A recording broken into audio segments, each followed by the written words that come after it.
You there? Hello. Hi there.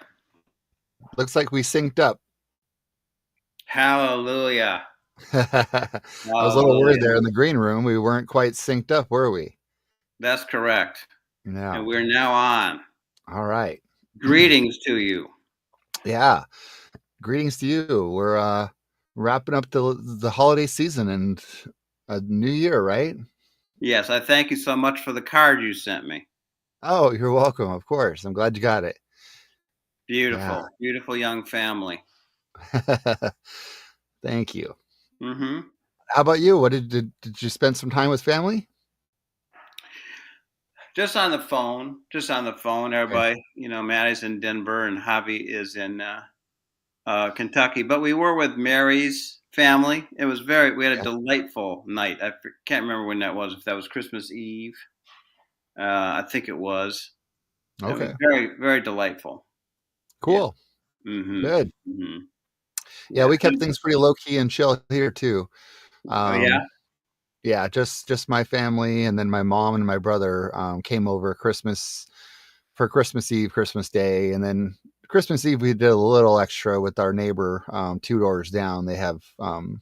We've been friends with them for 5 years, and they have a daughter that's between my daughter's age, and so we did a little friends thing for a bit on Christmas Eve. But other than that, it was pretty low key. And I got Yeah. a turntable. Oh, a record Yes, record yeah. player. Okay. And I didn't know how I was going to work with the stereo. If I'd have to plug it in or what.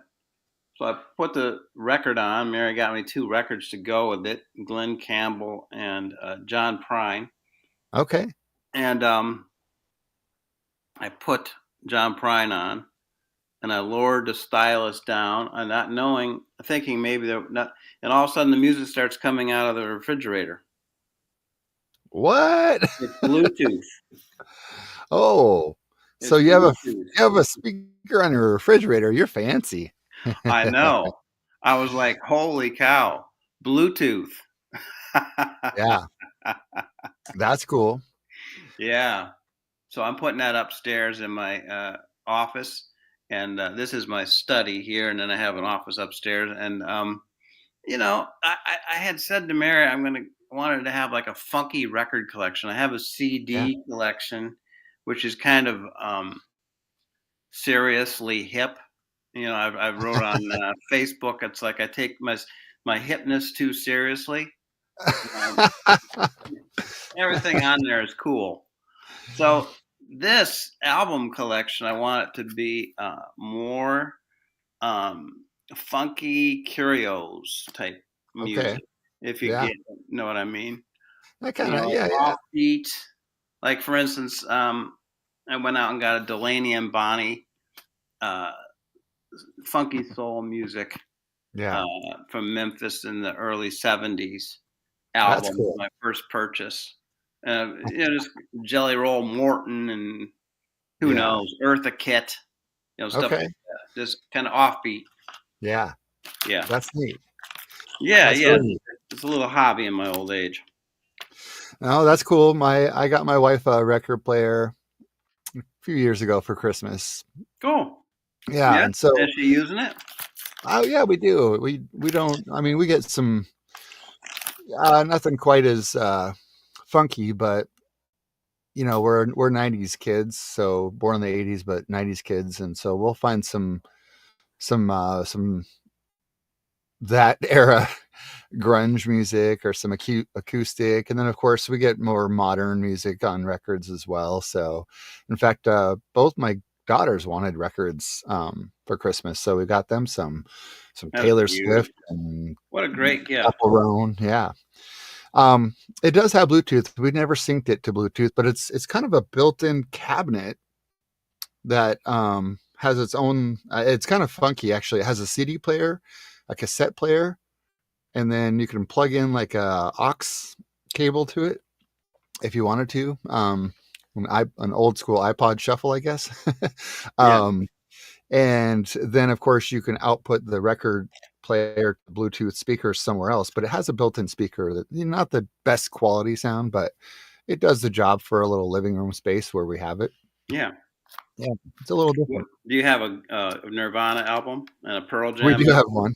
We do have a Nirvana album. Outstanding. Yeah, yeah. I swear I don't have a gun. Nice. Yeah. Nope. Couldn't possibly not have one. Being from the Pacific Northwest. Exactly. Yeah. Yeah, I like them. I like them. Yeah. Yeah. So yeah, there's some cool record stores in town too. So it's fun to like. You'll find now that you're doing that, you're going to be on this hunt for little things to add to the collection, and like you said, you're curious and kind of like you said, it'll be little project. Yeah, My brother and I are going to go out soon because he got a record play a couple years ago. So yeah, we're that's going to do neat. it. Yeah, big time fun. Well, shall we talk about the podcast? Yeah, yeah, Well, so what I've been thinking about here, Nick, yes. is doing a summary of. I have a feeling of that we're coming to the conclusion with this episode of what we've been talking about for several months. Oh, the waging nonviolence and The meta crisis oh, okay, and yeah, the wake up, clean up, show up, grow up. gotcha. Hmm. That topic that Yeah. we've been and I'm getting to in my mind. I'm getting to a conclusion of it this episode, Yeah. and then we'll want to shift gears and talk about Nora Bateson Hmm. and Vanessa Andriotti and their very, very powerful um, lessons for us. Um, and it's important for me to sort of turn a corner and then focus on it because that makes me have to get the topics ready to present them. Right. I Right. have to understand the thought of these two great women. Yes, that Yes, makes sense. yes. Um, Vanessa Andriotti, I don't think I've mentioned her before, but she is grew up in Brazil and lives in Canada now. Okay. I don't know what the story is there. And she has written a book called Hospicing Modernity, Oh. which I have been listening to on Audible, and I'm going to have to get it. It's so intense and it's so deep that I'm going to have to get it as a book because Yeah. I can't learn it all audibly. Right. Um, I do have so a quick interruption as we're doing that. We have a visitor in attendance today. Black Raven Meditation. Thanks for joining us. Um, Also, loving the inspiration and discussion on treasure hunting with regards to the record album searches. So, hi there, Black definitely, Raven. yeah.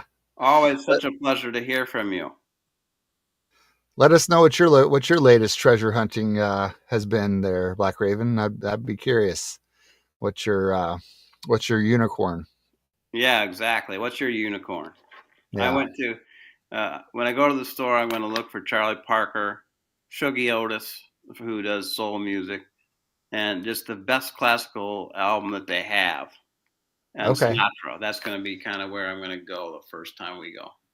Nice. Anyway, anyway, good to So hear from yeah, you. I'm glad to hear. It's interesting because I did leave this episode. I didn't give it a full description, as you can tell, because I figured, I think a part of me sense where your mind is going and roaming at the moment because we've really been, like you said, just talking about what we can deal with or how we deal with the meta crisis and the but I was like, gosh, where's John gonna where's John going to take us today? Are we, are we going to continue with the meta crisis and specifically the waging nonviolence? Are we looking at a transition? And I think, beginning of a new year, I think we're both kind of feeling what the universal energy is.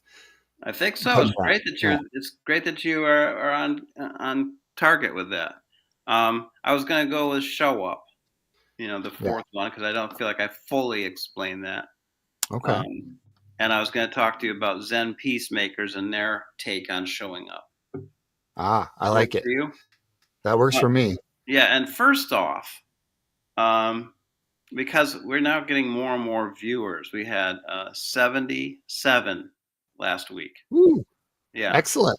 Yeah, Excellent. it is excellent, but I'm now thinking that there's people who are tuning in for the first time who Uh-huh. don't know what we've talked about up till now. Okay. So I'm going to Yeah. do a brief summary, not being too laborious, but just to sort of explain metacrisis and what we've talked about in response to metacrisis up till now. Yeah. Gotcha.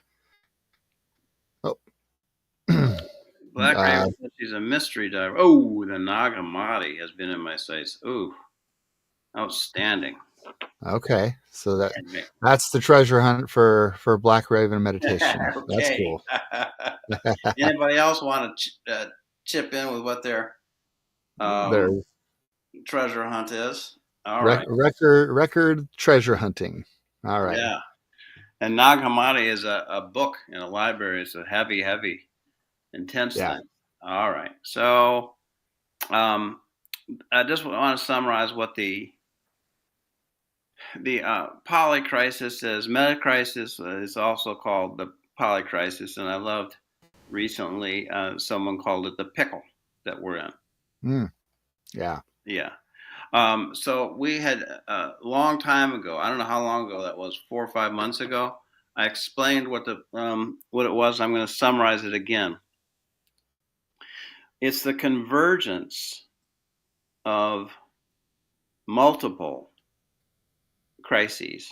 That's why it's a polycrisis or a metacrisis, all at once, and they're all pretty big. None of them are problems. A lot of them are predicaments. The difference between a problem and a predicament is a problem is something. It's a problem. It's a trouble that you have a solution for, and that you can then somehow solve. Mm-hmm. A predicament is you don't right now have a solution for it. Right. There's no easily discernible solution. So you're on the Titanic and you're going down, and it's a predicament. Mm-hmm. Not to be too dark, because Right. Solutions or adaptations can be found, but they just require a new type of thinking from you. Mm-hmm. Yeah. So what the crisis is numerous things. One is mental health issues that are going on in the Western world. Mm-hmm. Depression, suicide, school shootings. Mary and I watched a show, the documentary last night called Thin, about anorexia and bulimia. Oh. So, and watching it, watching the well-meaning and really competent nurses and social worker and psychologist and nutrition advisor, you just had a sense of how difficult the situation is, how intractable it is.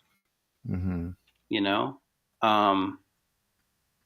So, and that's a symbol of all these things, Right. The school shooting, the suicide, the depression, very, very hard. But combined with that is a society-wide level of distrust of one another. Mm-hmm. You know, um, now we don't read the New York Times anymore, or the Boston Globe, or the whatever, the Seattle Post Intelligencer, or whatever is the Right. newspaper out there. Because we think it's quote unquote the legacy media, and it's lost its way, Mm. and we don't have a Cronkite or a Dan Rather that we listen to that says what it is. Right. The media feels ineffectual to be Mm-hmm. really describing what things are. For instance, they're not talking about the meta crisis. Right. And then there's just a great distrust of, you you do your signs in your neighborhood that kind of take your side, and then you distrust the people who have taken the other side. Right. It's endemic, Yeah. epidemic, endemic, whatever you want to say, pandemic, Yeah. distrust of one another, um, distrust of Supreme Court. Yeah. Which to me, when I was growing up, that was the most hallowed thing. Now I think of Clarence Thomas.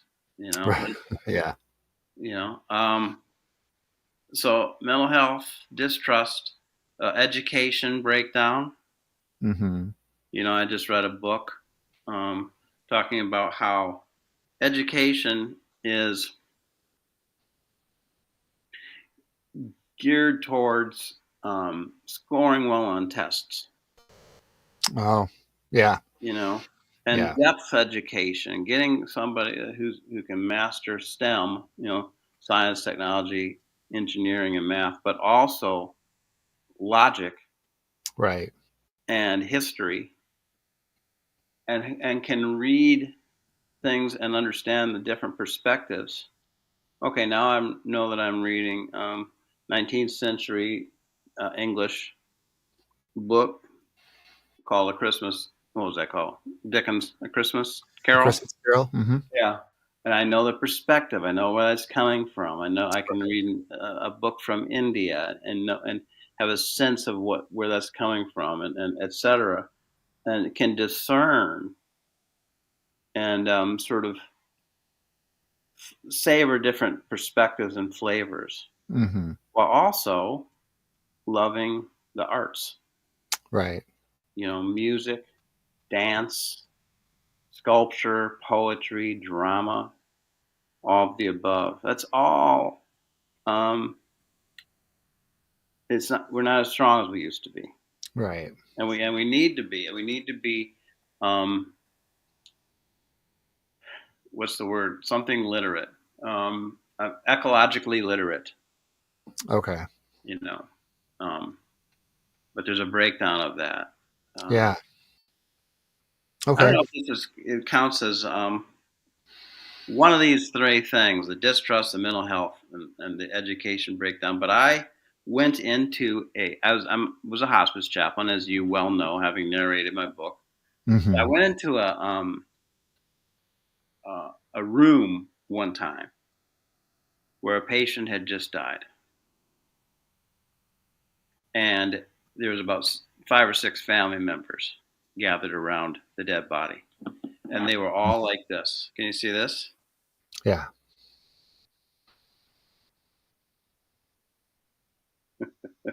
Staring into their Yeah. smartphones beside the dead Right. body. It was like, what? So that's like, I would say it was like a distraction, and call it the distraction economy. I think people have even Yeah. called it that. There's wealth inequality Mm. Oh, getting yeah. worse. It's the worst since it's been since before the Great Depression and the stock market crash. Yeah. Um, there's ecological degradation. Mm-hmm. Soil depletion always sounds kind of quaint. You just soil depletion. Well, who cares? There's less dirt, but that means um, less and less strong basis for agriculture, Right. which impacts our food. Yeah. Then the inevitable food scarcity and yeah. Yeah, carbon too high in the Mhm. atmosphere, deforestation, Yeah. and biodiversity collapse, which is it's an astounding number of species go extinct every week. Right. All this is going on. That's uh, the poly crisis, the meta crisis. Do you have any other ones that you're thinking of, Nick? I mean, I was thinking of the environment as well that we talked about. And we talked about I mean, I'm just thinking, I went for a walk today and I was like, are we 2 weeks away from spring or what? Yeah. Because it feels like a rainy early March day. Um, it does not feel like the week between Christmas and New Year's in terms of climate and weather right now. And that just reminded me, we talked about in this in the poly crisis with, in terms of the environment, there's so many people who want to reject the idea of global warming and whatnot. But the fact of the matter is, you look at your utility statement and it's 4 or 5 degrees warmer this year than it was last year. And you talk about the ocean temperatures, even though it seems small amounts of temperature change, it's having these ripple effects. And I mean, it just blows my mind when we think about that mistrust of media and of science, to say, there are people who even said, oh yeah, the government created the hurricanes that wiped through the Carolinas this summer, or end of summer, early fall. And it's just crazy. So, I mean, Yeah. that's a perfect example of multifacets of the poly crisis in a nutshell. The mistrust, the, denying of science and of evidence, and the fact that there is this thing called global warming. So the amount of devastation and impact, it's so crazy how we can dismiss some truly solid evidence as well. So anyway, that's what came to my mind when we Yes, when for we were talking about sure. that. For sure. I concur. I'm Yeah. going on a walk later today and it's 47 degrees out here, where it's Yeah. usually, Right. I grew up, this would be, 15. Yeah. Yeah. Yeah. Yeah. There'd be a blizzard coming through. Yeah. Yeah. I Yeah. remember it right after Christmas, playing out and making forts in the snow. Mm-hmm. Uh, Absolutely. so in the midst of uh, the meta crisis, you and I have been talking about equipping ourselves individually and collectively. How do we be? How do we exist in this realm, right? Mm-hmm.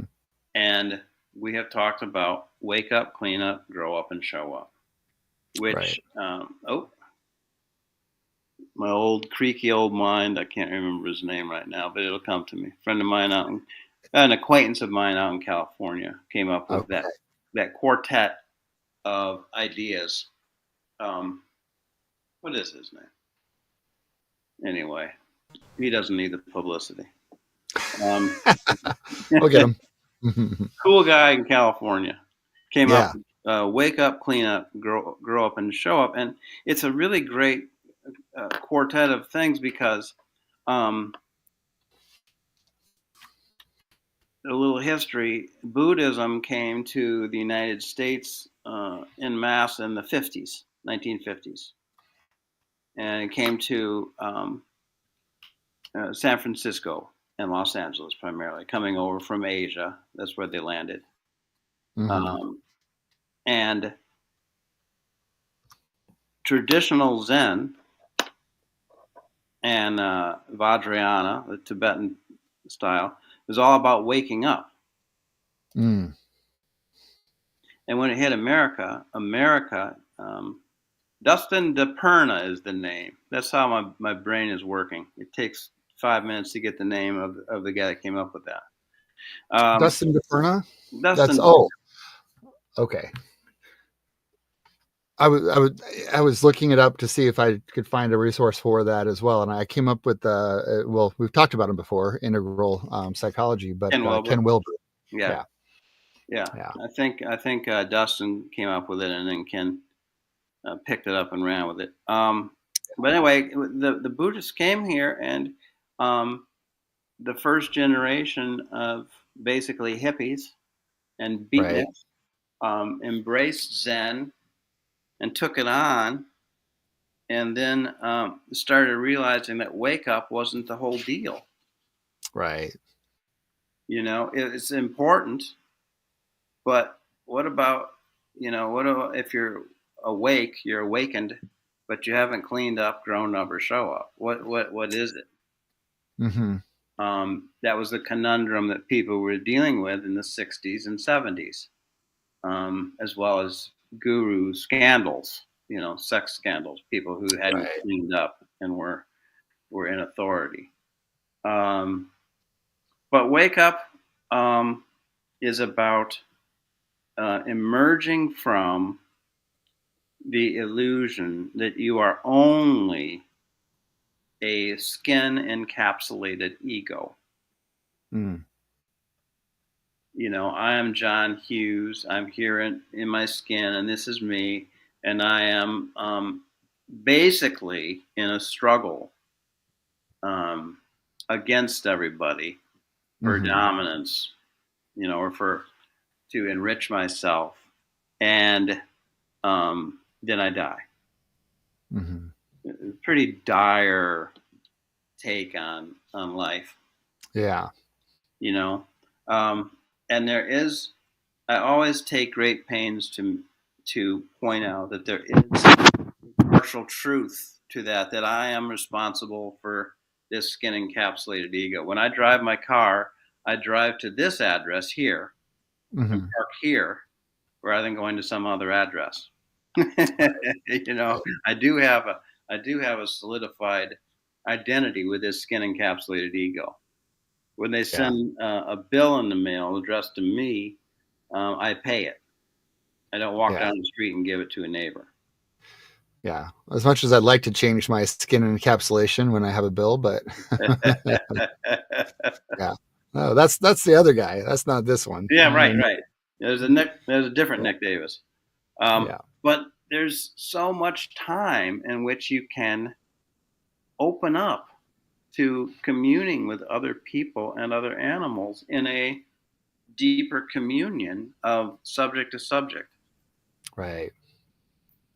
Um, I was thinking this morning about this podcast, and I was thinking about a guy that is part of my wake up Mm-hmm. over time. His name is Martin Buber. Okay. He was a rabbi. I'm not sure when he would have died. Probably 1970, 1960. I'm not sure exactly. Yeah. He wrote a book called I and Thou. I and thou. Yes. And Okay. whenever I'm on Twitter or Blue Sky or anything, and they ask me for my pronouns, they say he, she, him, what. I always say that my pronouns are I and thou. Mm. Nobody gets it. It's a little bit of a joke, but nobody gets it. But the distinction, his contribution was a philosophical one. Okay. There's two different ways that you can exist in the world. You can be I and thou, which is subject to subject encounters with people, Okay. or you can be I and it, Mm. which is um, um, transactional exchanges Mm. with people. Oh, Um, interesting. you, Nick, could be to me furniture Oh, in my life, right. or you could be a person, Right. and I Okay. kind of use you for this show, or Mm. I interact with you as a real human being. I and thou, or I and it. And just think of all the relationships, the Wow. relational frustration because men or women, but often men, think of the woman as ornamentation or Mm. something to get somebody to get something from, Yeah. not as a human to Right. encounter in all their fullness. And this is part of waking up. This is part of, Yeah. and what Buber also says is the thou, the I thou is a different person than the I of the I it. Uh, the I of the I thou is a richer, fuller expression of humanity. Mm. If I'm relating to you, Nick, person to person, we're having a good, friendly thing, and I really can kind of feel your family and kind of feel your existence out there. That's a different than if I'm kind of coldly using you, right? Right. A different Yeah. person. Yeah, yeah, Yeah. That makes, I get you.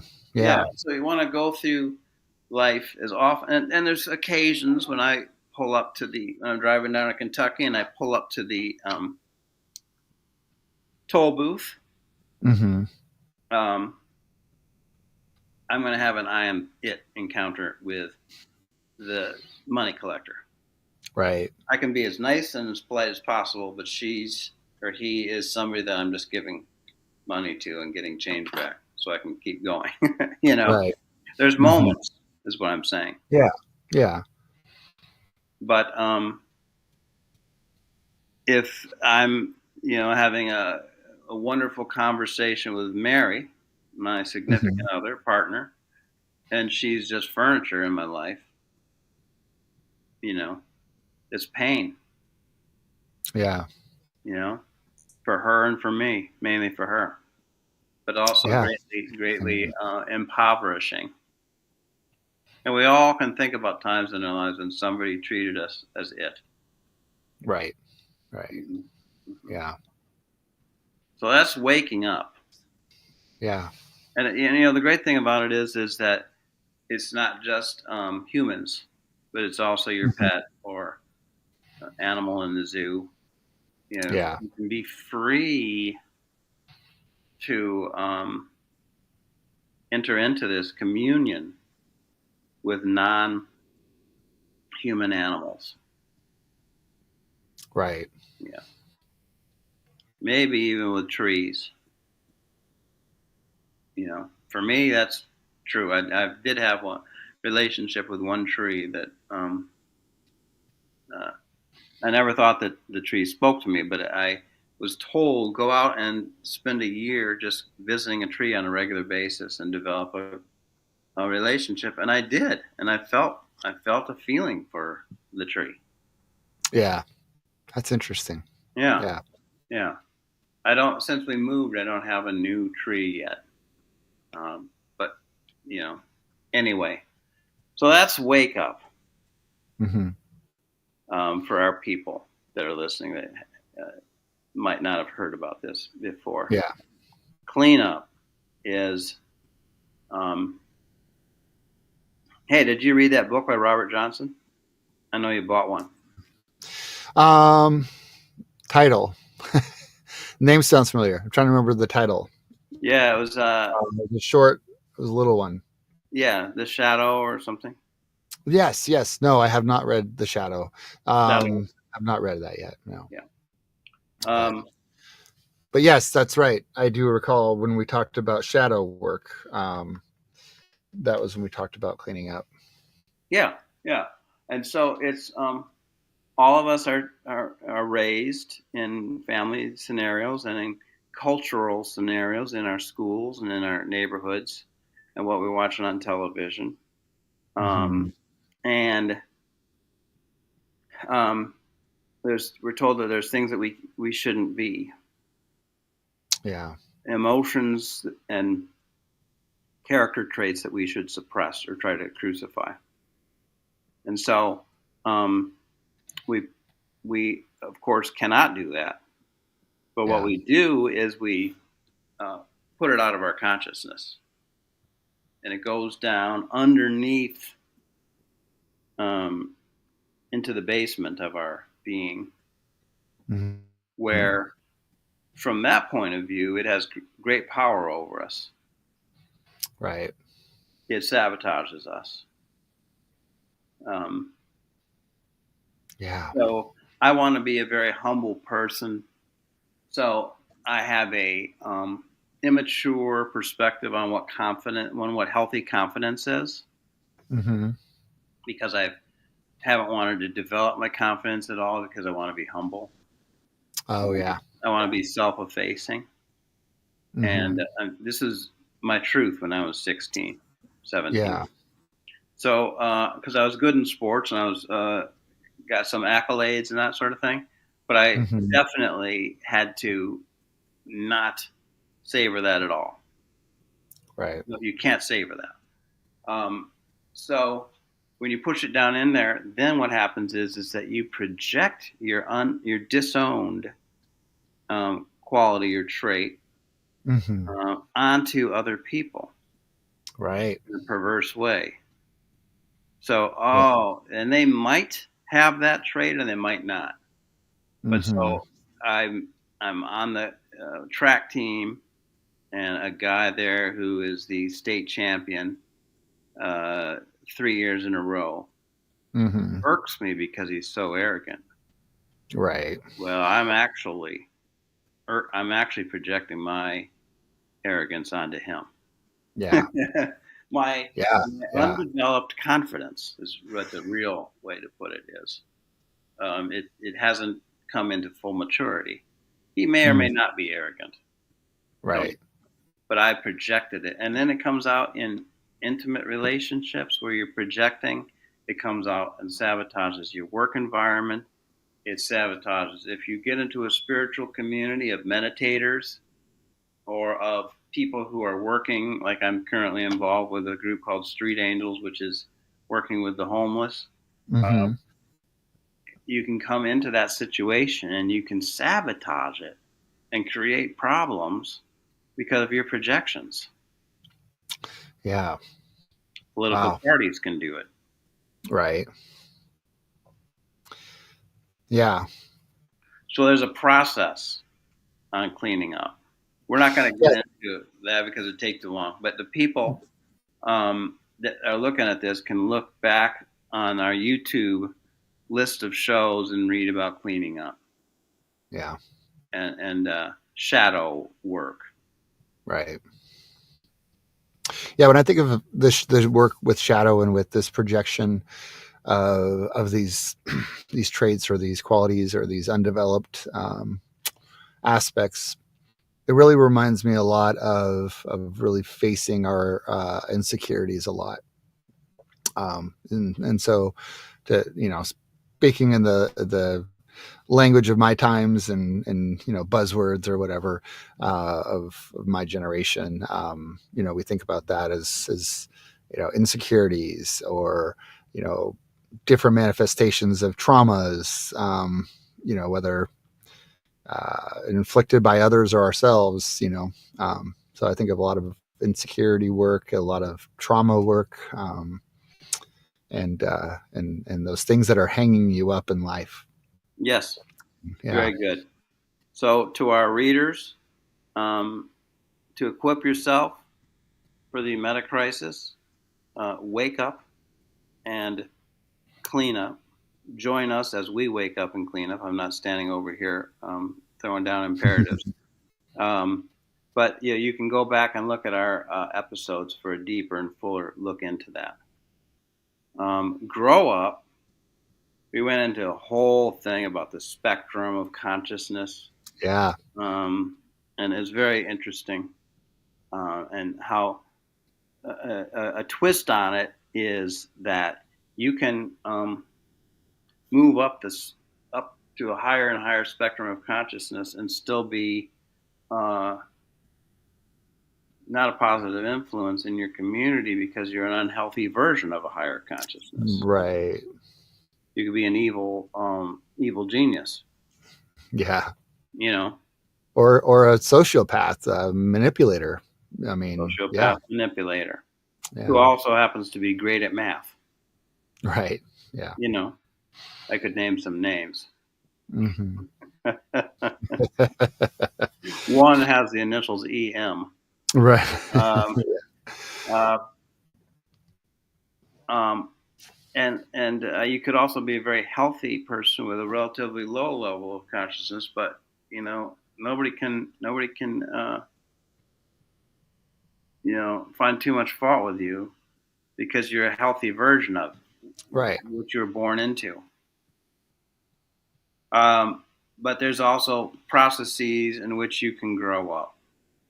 One is continuing to take accountability and responsibility for yourself in every situation that you're in. Yeah. And two is by listening to as many different perspectives. When you hear a perspective that somehow irks you, seems weird, that might be the best perspective for you to attend to. Right. Yeah. Back when I read the Bible, I would say, "Oh, these parts of the Bible are really good. I like this part, but there's this part over here is pretty damn weird. I don't like that part." So I would spend my time with the weird part to see if I could figure out something that I could learn from it. Yeah. And that can come off to any book or any argument or any YouTube podcast or anything that seems different. Music, Yeah. So growing up, expanding your sense of who we are. Right. Are we everybody who agrees with me on religion and politics? Are we my family? Are we the United States? Yeah. Are we the Western civilization versus the Eastern civilization and those unfortunate souls south of the equator? Are we the human race as opposed to the grizzly bears? Right. Or worse, the raccoons? Yeah. Are we white people? Are we the human race versus the mysterious drone race that's... Oh, yeah. Yeah. Us against the drones. Or us against AI, or white people, or men, or straight, all that stuff. There's a lot of conversation about opening up, and there's some shaming that goes on with it. You got to open up, or shame on you to people that are different from you. But if you can look past that and just view it as an invitation to commune with a wider variety of people, it's lovely. And it's growing up, as long as you also take responsibility and are accountable. So these three things can really help you and us all if we're all doing this. Right. And then comes show up. Now, we've already covered it a little bit in the past, Nick, because I said things like, well, I didn't say this to you, but I was thinking, you going on these weekend soccer events and basketball events is showing up. Yeah. It's showing up for your family. You could say, well, Carrie, I'll just let you take them. I'm going to stay home this weekend. Right. Yeah. That might not fly, huh? Right. Well, it's interesting. Oh, I was going to say that's actually interesting because it's kind of like there's, for whatever reason we are choosing or inspired to show up. One can be like, oh no, if I do this, I'm going to be in the doghouse with my spouse. But there's also the other part of it being, no, this is this is, of the things in the world that matter to me, this is one of those things that matter the most. So, I don't think I could ever do anything where it wouldn't fly with the spouse more so than it would with myself. And there's also a part of me that secretly projects that a little bit, like here, there's the shadow work. I couldn't imagine not showing up. Therefore, how it's hard for me to be like, well, how can this father not show up or not show, you know what I mean? So there's a Yeah. little bit of that too in it. And the reality is, I don't know. That's their life. That's their struggle. That's their work, not my own. But Hmm. for me, You I'm, might have here some till I trauma show up. regarding basketball. Yeah. Right. Yeah, Yeah. you never know. Yeah. And then uh,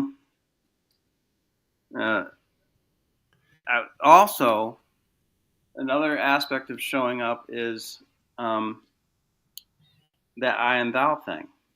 You're Yeah. showing up to your family when you're I and thou. You're encountering them subject to subject.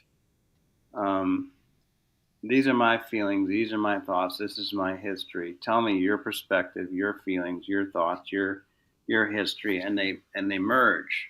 That's showing Mm, up. And of yeah. course, showing up.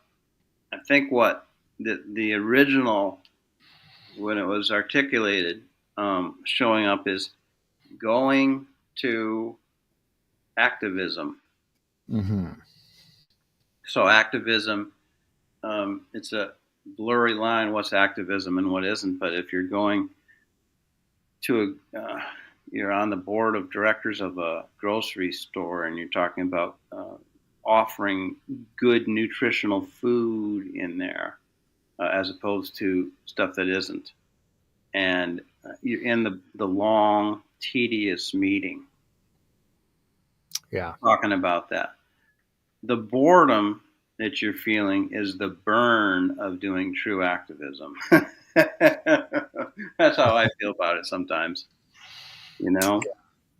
Congratulations, you're really doing the work. It's exciting to march, it's exciting to be at a demonstration. It's Hmm. fun. Carry a sign. I intend to do that if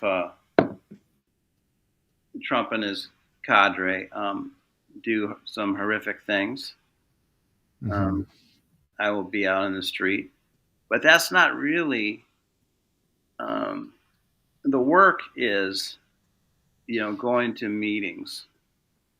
Gary Yeah. Snyder, who I quote often, he said, the '60s were all about how much fun it was. Woodstock was a blast, you know, but then we got into the '70s, the hippies and stuff, and we had to start going to meetings. Yeah. You Sitting had to start walking the walk instead of talking it. Yeah. right, you had to go to sit exactly. That summarizes it very well. Go to Yeah. City Hall. Um, so I've also got this guy, Bernie Glassman. This is the last part of this presentation. Um, who I mentioned, Zen Hmm. peacemakers. For those who didn't watch, I'll summarize very briefly. He was in LA and he was doing a great job of waking up, meditating a lot um, in a Zen monastery out there. And he finally said, this is great. And also, LA is great. The people here are cool. This is really delightful. But I've got Hmm. to go back to the Bronx. I forget if it was the Bronx or Yonkers. I think I said the Bronx last time, and I may have been wrong. Um, got to go back to New York, and he did, and he started meditating out there. And he, with some friends, they put together some money and bought a building where they did a bakery. Okay. And the bakery, they wanted it to have an influence. It was in a relatively crime-ridden Hmm. neighborhood. So they hired people from the neighborhood. They offered um, childcare so that people could get to work and bring their kids, and the kids would be safe. Hmm. You know, they sold the bread in the neighborhood at a low price. It made money, but not much. Right. Um, then Ben and Jerry's ice cream people heard about it and thought, well, you're exactly the kind of cool people we want to be affiliated with. So they started this Greystone Bakery, started making the cookie dough for Ben and Jerry's, Oh, yeah. ice Mhm. cream. Yeah. And so now they're making money, and he started an AIDS clinic at the bakery in the same building. I don't know if it's still working because AIDS clinics, aren't as necessary as they used to be, but it was around for a long time in an important period. Yeah. And then it just kept getting bigger, mainly because of Ben and Jerry's. And so he started this other thing. Um, Zen Peacemakers is a Buddhist order that you can join. It takes a lot of years of being mentored by them to become full fledged. But one thing that they do, they call it council meetings. And they go to, well, the most dramatic example is he goes to um, Auschwitz. Oh. And he has um, descendants of the German SS troopers Hmm. meditating alongside descendants of people who were exterminated in the camp. Oh. And then they have conversation. Hmm. He has done this in other contexts. I know he did it in Washington, D.C. I don't know who the people were, but he brings in these sharply historical and painful situations and develops a peacemaking conversation. Wow. Isn't that powerful? Yeah. Yeah. So he has three tenets, which I'm going to share with you. Three tenets, which are everybody that goes to um, these council meetings has to know about before they get there and kind of get drilled on so that they can function. Yeah. And the three tenets are not knowing, bearing witness, and taking action.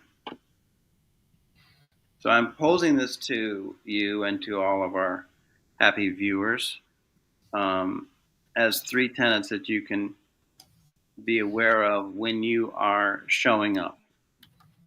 Let's say that you are Nic Davis and you are going into work on one of the days that you actually go in, and you are pull into the parking lot, and you can think about these so that they impact the way that you show up as you go to work. Or it could be somebody going into a grocery store, or it should be somebody going to a party or to a volunteer activity. Hmm. So, not knowing, bearing witness, and taking action. Not knowing is, uh, he says, habitual thinking is a closing down of the infinite possibilities. But opening up the hand of thought, on the other hands, what happens if you let go of all of your assumptions? And you can't, obviously, too much because we all have hidden assumptions. But to the Right. best of your ability, um, what new things will you see? First time I had this presented to me, I had a guy say, um, monkeys or chimpanzees, the way they catch them, that's how they get you. Um, they put their hands down into a vase with a coconut in the vase, and the monkey cannot remove the coconut from the vase. So they're holding on to this coconut, trying to bring it up, and they can't get up. They're stuck to the vase, which is immobile. So they're trapped. All they have to do is let go of the coconut, and they're free. Right. But they're not going to, and Mm. that's how they get caught. Right. Or it could be another type of food, like a banana or something that's can't come up. Yeah. And that's a symbol of our own. being caught by ideas that we won't let go of. Uh-huh. And if we can let go of it, we can be liberated. Yeah. One of the coconuts might be a way that you define yourself versus the world, or that you define others. I think about this when I'm doing my currently I've just begun doing work with the street angels homeless outreach. Mm-hmm. What assumptions am I bringing into this about myself, about the homeless, about the other workers? Right. I don't know what they are, but I'm assuming that my brain, after being alive for 67 years, has all kinds of stuff. So I'm Yeah. just going in and I'm just kind of watching my mind and saying, what are my assumptions here that are preventing me from being really good at this? Yeah. You know, and this can be so. I wrote down finding new tools, new skillful means, new perspectives. What is separating you from the aliveness of what is other than you? So, not knowing, opening Yeah. up your mind. The next part is bearing witness, and that is okay. Now that I've, I'm aware that I'm a cluster of unexamined assumptions. I'm aware of that, and that over time, being here with these people will show these to me. Right. I learned that as a hospice chaplain, which I would uh, walk into rooms after someone's just been told by the doctor that they're dying, Mm. and when I was green at the job, I was like, "Oh, they're going to be really, really sad," and that was the case some of the times. But other times, they would be really, really angry, Mm-hmm. or really, really relieved, Mm-hmm. or impatient. Be saying things like, "I can't believe the doctor just told me I'm dying. I could have told you that 2 years ago. Why was he Right. being so uptight about it?" You know, oh wow, so many different things. And then the family, I expected everybody to be sad, and they're all like, "Well, I can't wait for him to die and get my inheritance." You know, or well, Yeah. he better apologize to me before he dies. Mm. You know, Wow. that would be their that'd be their approach. I Yeah. told one woman, I said, I still think this is just a funny thing. I said, well, your son-in-law, we were in Milwaukee, and her son-in-law lived in Madison, which is about 65 miles away.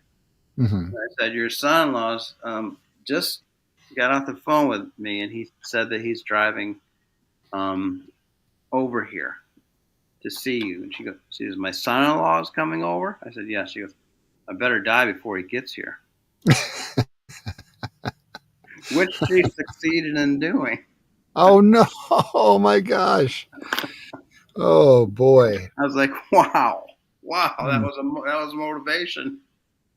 So Mm. I'm just saying, there's all kinds of things that you're not even aware of, but just to be Yeah. open, and then you bear witness. Open your heart to the experience of others. Um, we Mm. move and listen and feel within each other's walls and lives. Allow our being to be touched by it. Yeah. And you can imagine that the Holocaust, uh, at the Auschwitz, the conversations between children of the SS stormtroopers and the children of the people who got killed, you know, or the grandchildren and the great grandchildren, what assumptions there are Yeah. that are laid bare by people really sharing. John, it sounds like maybe your microphone on your device is being touched. Oh, there we go. That's better. Do you hear me now? Yeah. I think it might have maybe your arm or sleeve or something brushed on it or was blocking it. You're good. Okay. Yeah. All right. Okay. Um, So I just said the most important thing in the world, and you didn't hear it. So, but I'm not sharing it again. I heard SS Storm Troopers and kind of finishing that um, Yeah, I just said, vignette. Yeah, yeah, when they lay bare their reality to one another, the assumptions that are shriveled up, yeah. and the new level of healing that can happen. And then take action. If you see something wrong in the world, change it with your hand. That's the Prophet Muhammad said that. Or Uh, speak out. Really do something in the marketplace of ideas and actions. yeah. It just kind of takes a while. If you're putting aside, if you're not knowing and you're bearing witness, what it is that you're supposed to do in life, or in a particular circumstance, can be revealed to you better. Mm-hmm. You know, um, can come clear to you. You've been thinking about an issue for 2 months, and then all of a sudden, one day, the obvious thing pops up. Right. Yeah. I think there's a few things that have, as we're talking about these three tenets, and as we're coming up on the hour, kind of tie things together a little bit here. Um, One, if I seem distracted in my thoughts at any point in time, one of the things that distracted me, for anybody who's a fan of it, um, I love the show Ted Lasso. I don't know if you've seen it or A viewers lot or of have seen. people love that. Well, one of the things Ted Lasso says, I mean, just the wholesome person that he is in general, but I keep thinking what as we were having this discussion about these three tenets, especially in the first one, which was the putting aside your assumptions, not knowing. And he says, "Be curious, not judgmental," and I love that, and how that ties in here. I do Um, too. and I was doing a little, my ADHD brain, wondering a little bit about, um, you know, when I think about the wake up, clean up, grow up, show up, these three tenets. And I have to be honest, and I've shared on this my own personal journeys through mental health, as far as being active with my own therapy. Uh, as humans, there is this part that chases, maybe chases the wrong word, but aspires or desires to be our best selves. And my work, I feel like, is always towards what I call optimization. And it's interesting because as we've talked about these different ways of you know coping with crisis, coping with or interacting, these three tenets, etc. Um, I find so many parallels, even though I don't go through or haven't had the same literary background, training, experience of you, but yet I can find that just like you as a human and other viewers as a human, we're all in this same journey of just optimizing ourselves together. I think that genuinely people do want to optimize and to ascend and to increase their consciousness, to be better, not just for ourselves, but for our families and for our Hmm. communities. And so, um, whatever the case may be, I think it's interesting. And I love learning about these different practices because it definitely makes my own path, my own experience of exploration and struggle and thriving or failing, whatever, so much more relatable when I know that, hey, you're not charting new territory. Others like you or even not like you are also charting this territory. From scripture to the Prophet Muhammad to Ken Wilber to John Hughes to Black Raven meditation, we are all on our own little journey, and I think that it's really just. I just want to say it's so beautiful. And I'll tie it in because I think, well, what do we call this podcast? It's the Brambled Path. We're all on our own Brambled Path, right? Like that's, and it's just, I just find that as we have these talks, that it's like, oh, I always think like, well, okay, how does this relate to my Brambled Path? Yeah, I didn't read the Shadow book, but I get it. And I will also aspire to incorporate that in my practices and be reminded of it. So I think if anything, there is the message I would say is to be gentle on ourselves as we do these steps, whatever steps it is That's wonderful. you're doing. Like I just, That's yeah. wonderful. Yes. Anyway, that was my aha moment today. I want to thank you for helping me on that one. Yeah, thank you for sharing that. Be gentle on ourselves as we go through this. That's beautiful. Yes, yes, yes. Yeah. Yes.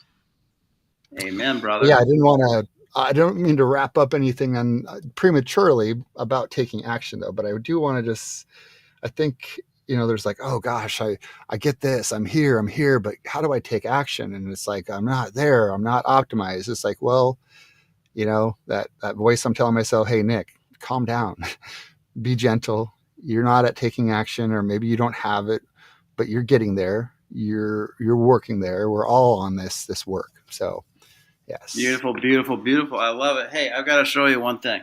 Can I? Yeah. Wouldn't it be weird if you said no? Thank you, Black Raven. We appreciate you. My glasses are off. I like watching because I don't always agree, but I respect you both, and I learn a lot from your perspectives. I appreciate what you both bring to the table and allowing people to be authentic. Beautiful. Thank you. Thank you. Beautiful. This is who we've got. Combining by, oh, yeah. So Nora Bateson on deck. Warm data, right? Warm data. That's Nora Bateson. Warm data. That's her. Okay. Beautiful. I'm looking forward to it. Yes. Well, that is it for our last show of the 2024. I look forward to seeing you and anybody else who joins us in the new year. It's sobering. Yeah. The year is over. 2025. Here we come. Here we go. Project 2025.